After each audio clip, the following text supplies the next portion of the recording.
This is Joe Price. We have a new volunteer opportunity. Currently, we have about 200 Pathway students in Africa that are helping us with some projects.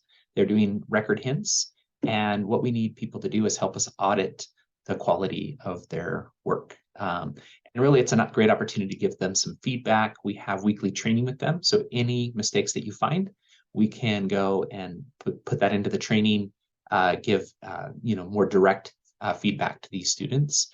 I've been working through a lot of these. They're doing fantastic work. There's just a couple of things that sometimes we catch. And so we'd love to have you help us provide that feedback to those students. And then the exciting thing is this could actually be a model for how we work with beginners of all types. So maybe we want youth to be helping out on the family tree, but it'd be great if we could audit some of their batches and then give them kind feedback so that they can kind of move on this path of having a contribution to the family tree throughout their life. Okay, so let me share my screen. So here is the sheet. And what we did is we took each of those 200 students, we looked at all of the hints that they did in January, and then we sorted them in a random order, and then we grabbed the top 20. So that's what this number means, is that's just the first 20 hints that were written. So if you come into the sheet, and you can go anywhere in the sheet you want, but I'll just put my name right here. Name, and then I'm going to click on a link right here. And now I am here in SourceLinker. So the most important thing you can do is look at the information that was available and see if they made the right choice about linking this family. So in this case, they're linking a 1920 census to the family tree. And so if you want, you can just open up the details. And things I look for is I look at birth years, birthplaces, and then residence places. So this Beaufort is a really strong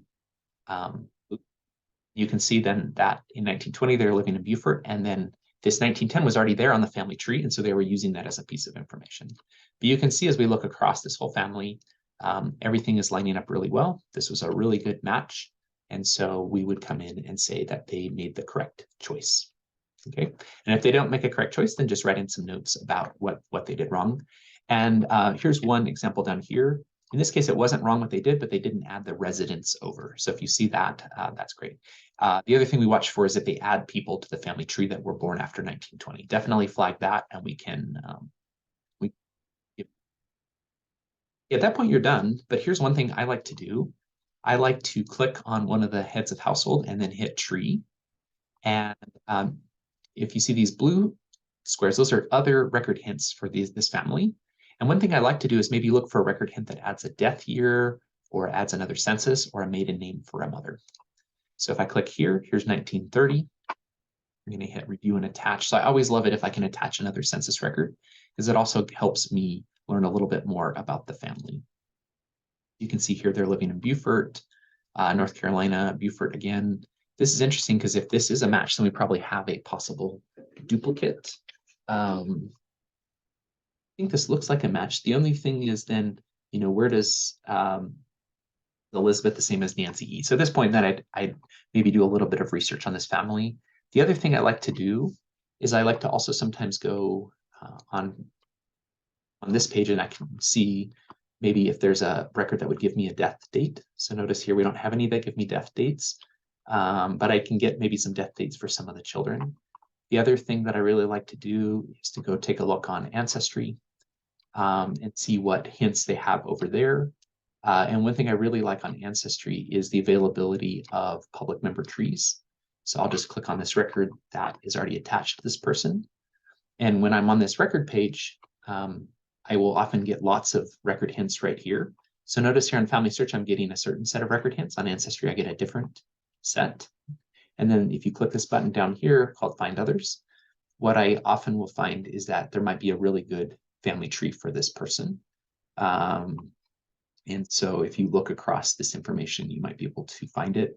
Though sometimes what helps is actually, instead of looking for the parent, maybe look for one of the children that has a unique name, and then you can hit Find Others. And what I'll find is maybe sometimes there'll be a nice public member tree. So notice here's a public member tree.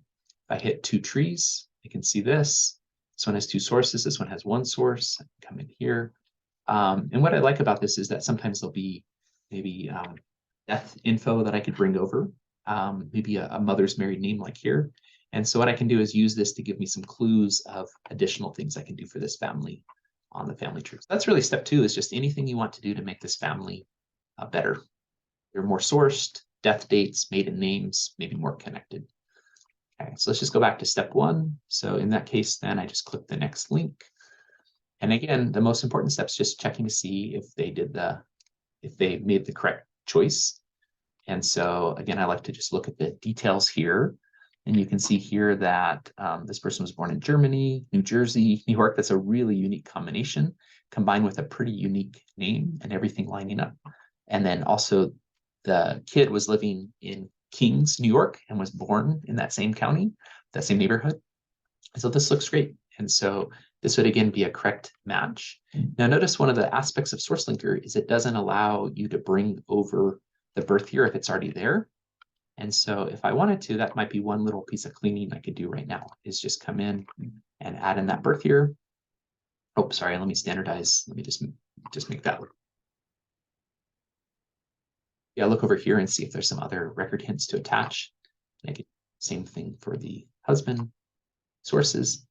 Actually, I'm going to use the 1910 for this one so I can get a birth month. Here. So really that's the task. Is there's kind of 2 parts to it. One is to check the work and leave any notes.